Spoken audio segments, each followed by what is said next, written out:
G'day everyone, welcome to another video blog from Corner Software.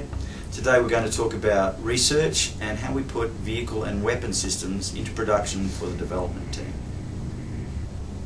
As some of you are probably aware from previous announcements, we're going to be adding mortars to the game soon. The process will begin with deciding which mortars we need to model, as there are a number of different choices we can make. Part of this process is the balancing of different and conflicting criteria. Fun gameplay, historic reality, the different things that the countries did. France was different to Germany, which was different to Britain, and we have to take all that into consideration when we model any weapon system.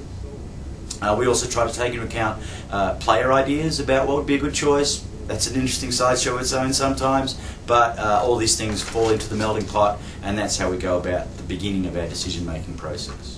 So once we arrive at this decision of what it is we're going to model, we begin our fairly exhaustive research effort, which is where we spend a lot of time gathering all the data required to build an accurate model representing the historic performance of the weapon in question, in this case mortars. This will include things such as muzzle velocity, range ability, radius of impact dispersion, or what we call the target box, what the wounding area is, where you get wounded or injured in, and even groovy things like shrapnel behaviour.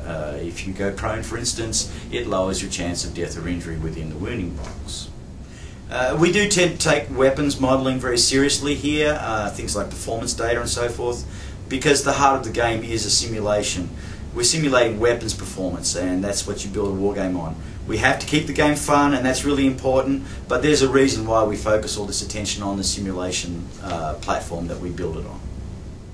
Historical weapons performance is also one of the hardest things for us to balance. Players deserve a fair game, and we're concerned with what's fun to play. But France and Germany and Britain were very different war efforts back then in the Second World War, and there was no thought towards how much fun this would be to play 65 years later an online game. So we have to spend a lot of time trying to balance the fact that historical reality is a very difficult thing to make fun a lot of the time. We think we've struck a pretty good balance with putting historical reality and fun into bed together. They don't make very good bedmates most of the time, but they seem to be getting along kind of okay at the moment.